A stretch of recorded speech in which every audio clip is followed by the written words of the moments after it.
The following talk was given at Mile High Church in Lakewood, Colorado. Please visit our website at milehighchurch.org. I'm so looking forward to sharing a message that begins a series, and the truth is that we had a whole group of people visioning about this series quite a while ago, because this is an annual series that we do called Adventure and Prosperity, and we came up with a series title, Legacy of Love, through the visioning process and through Reverend Josh and myself talking, and came up with this great plan, and then everything changed. And it became a time to really evaluate, is this series and the whole premise of it still relevant? And as we reflected on it, and as I reflected on it, what I began to realize is that this whole series is about legacy, building a legacy, and looking at the meaning of our life. And it seems to me that when life gets really dramatic, and when the things that we know, the structures that we know exist, fall apart, or things change dramatically, or life changes dramatically, as it has right now, many of us find ourselves in a more reflective place. And that reflective place sometimes includes a very important question. What am I doing with this life that I have?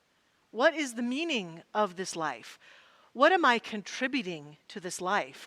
What is the predominant way that I am making a difference in the world? Because I think that we all, in the depth of our being, hope that when it's all complete, when we're at the end of our life, we will be able to look back and say, I did make a difference. My life mattered.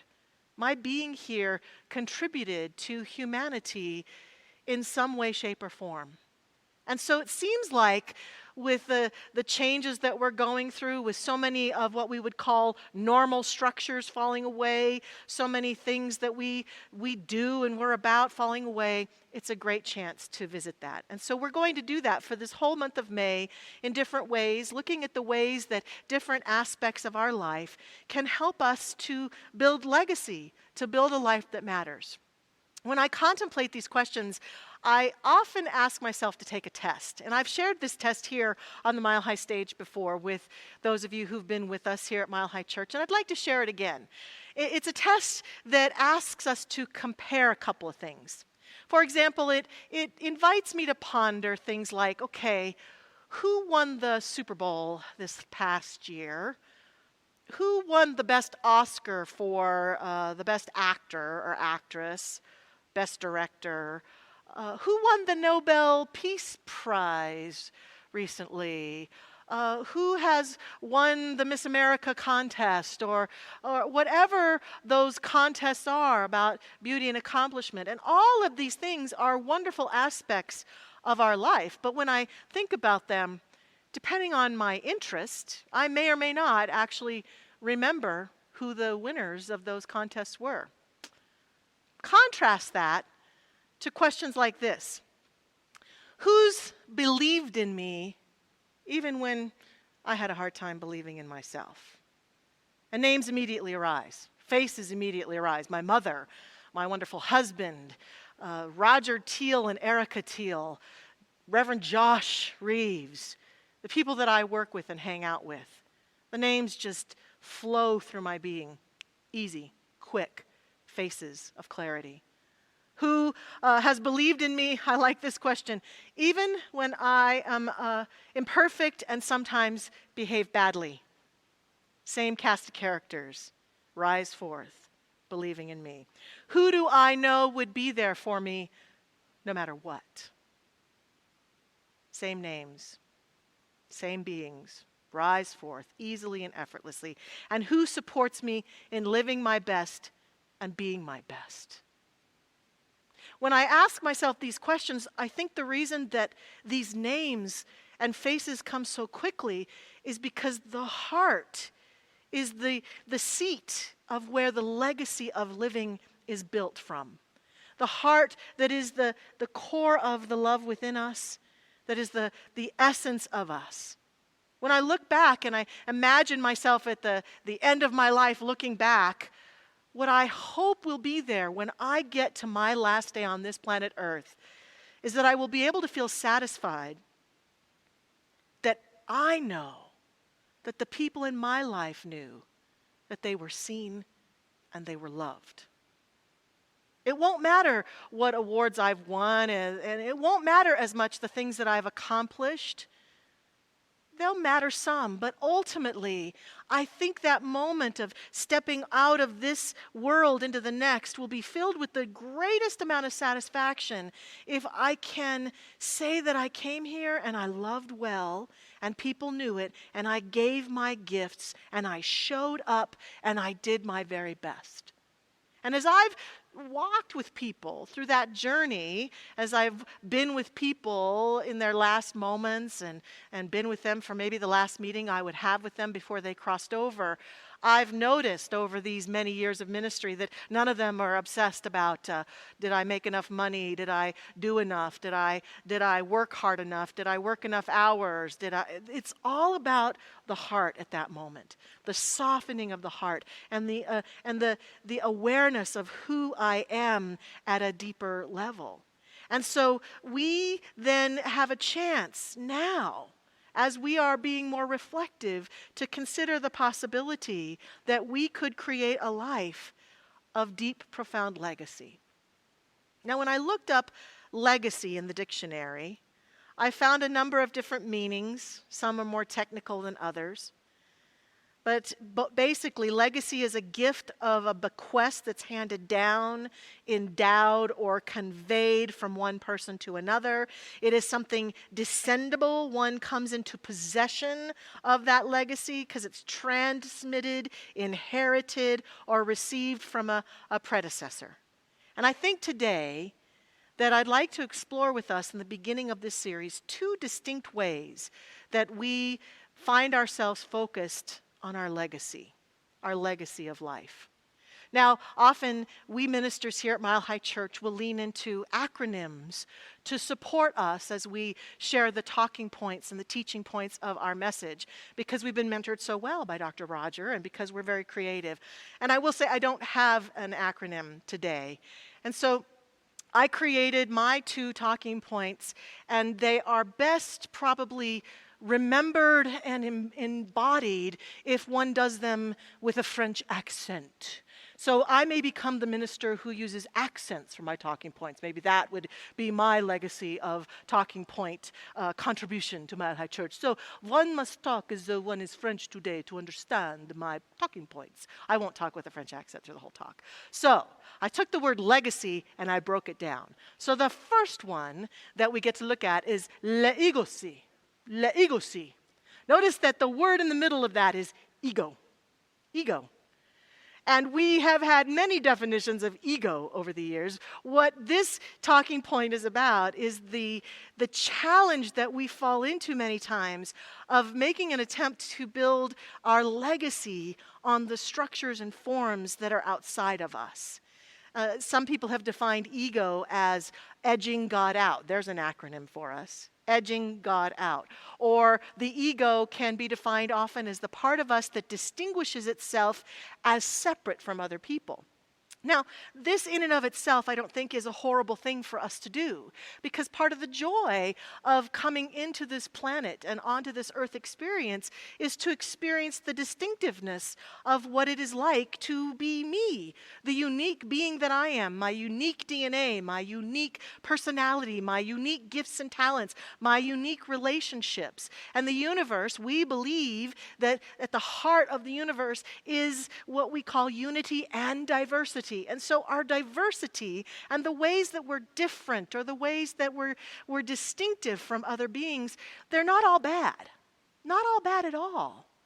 However, when it comes to building a life, the greatest challenge with legacy is the temptation to have that aspect of our life be the sole contributor, the sole measure and temperature gauge of how well am I doing at building a legacy that I want to build. And we know that we're doing this if we're spending way too much time doing. If we're overdoing, if we're forcing the forms of life to be such that people see them and we get acknowledged from them, if we are obsessing about making sure people notice us or notice what we've done or notice what we've accomplished, and that we get a huge amount of our own sense of self from the acknowledgement of others. And again, while acknowledgement from others is not a bad thing, it's a great thing, it is not the thing that truly builds legacy. I'm aware that in this life, it's very unlikely that I'm going to leave this life having solved cancer, cured cancer. It's very unlikely that I'm going to leave this life, as much as I would like to, solving the ecological problems of our planet and making sure that we have clean air and clean water for future generations. It's very unlikely that anyone's going to name a school or a college after me. All of that is great stuff, wonderful legacy, yet is not truly that deepened sense of satisfaction and connection. There's something deeper that's called for. It's all of the fun that we get to do and be and the things we get to do in life, and something deeper. And it requires of us to surrender and become willing to let go of our constant attempts to force the world and force things. In our conversation earlier, it was like, as a mother, recognizing I can't force my child to become something, that the greatest joy is to allow and to see the unfolding energy of my child. I've been watching shows and reading biographies recently, most notably of Judy Garland and Natalie Wood, and hearing the stories of their mothers. And not that their mothers were bad mothers or horrible mothers, it's just that their mothers were very clear that they were pushing their children towards a certain life. And that push became so controlling that there was a disconnect that occurred. And so it's important for us to realize, as we mother ourselves and as we mother our children, and as we mother and be the creative divine force of our own life, that we surrender to some degree and allow a deepening sense of the truth of who we are to emerge. There's some really beautiful lyrics from Melissa Etheridge that I love in one of her songs, and she says, "Mothers, tell your children, be quick, you must be strong. Life is full of wonder. Love is never wrong. Remember what they taught you, how much of it was fear. Refuse to hand it down. The legacy stops here." What if today, for each one of us, the legacy of building our life solely on the world of form and on how controlling we are and how much we're doing ended, and we could create more balance? What would it take? And so my second point with this, the point that I think is really at the heart of beginning to build a legacy of love in our life, is another word that we may say with a French accent, le solacy. Le solacy. It is a surrender into that divine feminine, that soulful place within us, that is the truth of who we are, that is the true sense of what seeks expression through us. And that a life that thrives in every way is a life that finds its balance in this legacy and le soolacy, that there's balance in that dance of unity and diversity. And there's an ability to sense the depth, and we stop the legacy of overdoing and overthinking and overclaiming, and instead find ourselves in a place of deep surrender. Because here's the truth about that. Legacy, as I said earlier, has to do with inheriting. Here's something that we believe that we've inherited. And indeed, great teachers throughout the ages have taught us this. Jesus taught this. Our founder, Ernest Holmes, taught this. We teach this. Your inheritance, my inheritance, is that of the divine. The divine I am as us. And that when we go into that deep, soulful place within us, and we have the audacity to claim those words, I am, what begins to emerge from us is a deeper sense of the desires of our heart and the gifts that we've come here to give.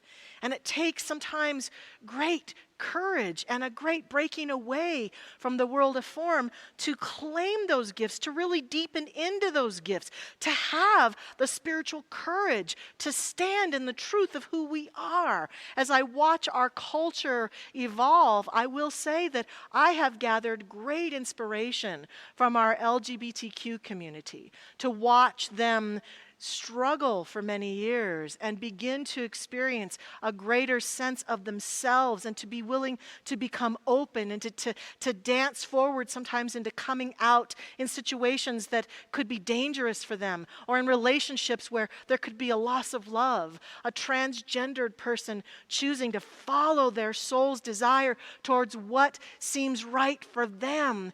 Great courage. And sometimes I think the culture around beings who have walked this walk is struggling because we all have our own coming out to do. We all have our own authentic self that is seeking expression through us. And we have to find the same kind of courage to stand up and allow that divine inheritance within us to show up. To show up. And so it takes reflection. It takes meditation. It takes quiet. It takes an inner listening. It takes a willingness to go into the stillness and the silence of our beingness and hear that call of life that urges us forth into our magnificence. I'm getting ready to teach a workshop starting this week with the wonderful work of Brené Brown, who I think is a great teacher of authenticity. And we're going to, starting Tuesday night, explore her book, Rising Strong.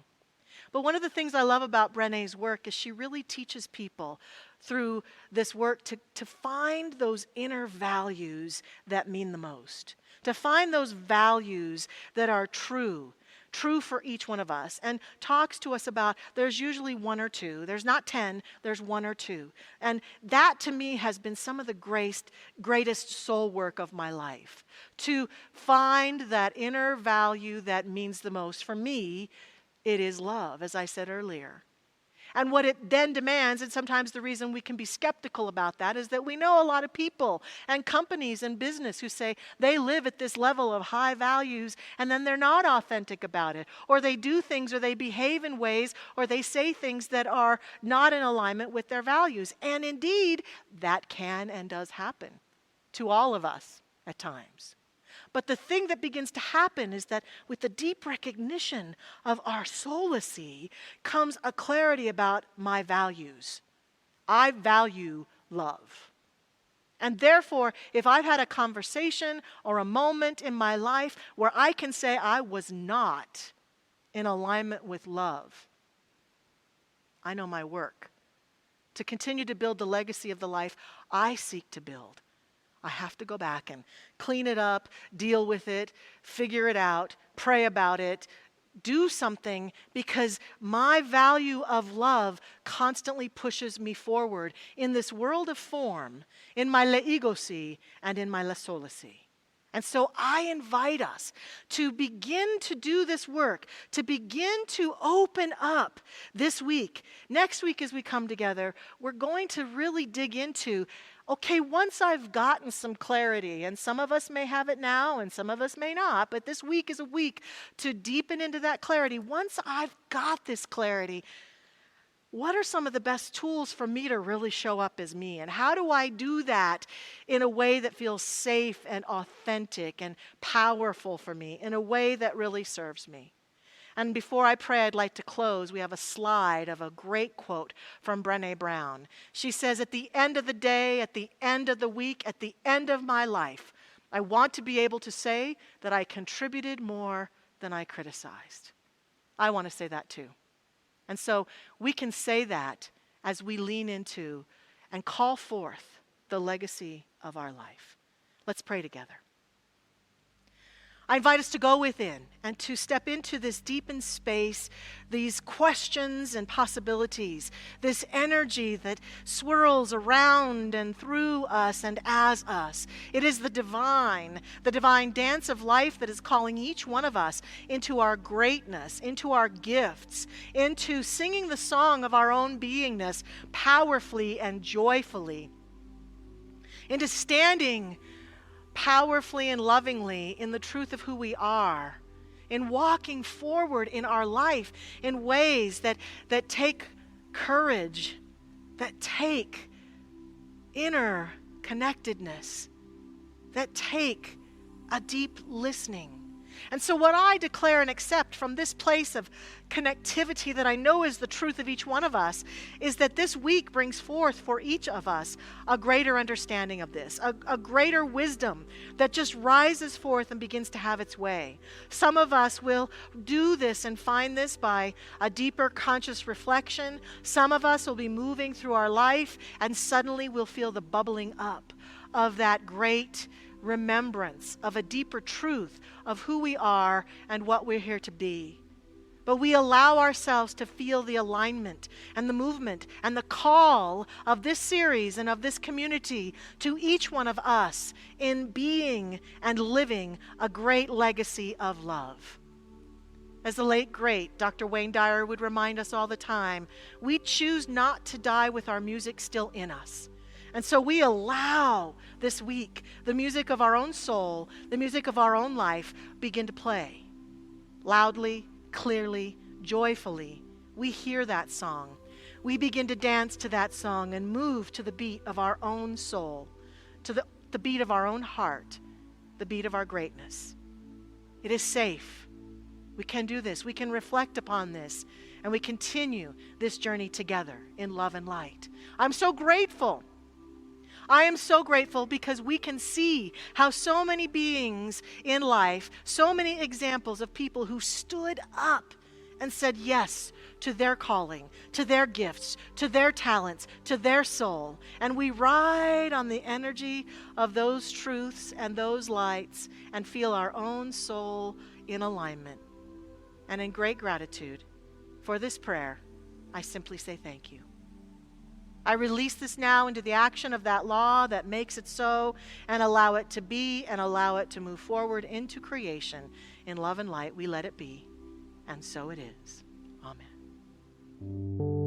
Thank you for listening to the Mile High Church podcast. This podcast is made possible by the generous contributions from listeners like you. If you'd like to make a donation, please visit us at milehighchurch.org. Have a fabulous day.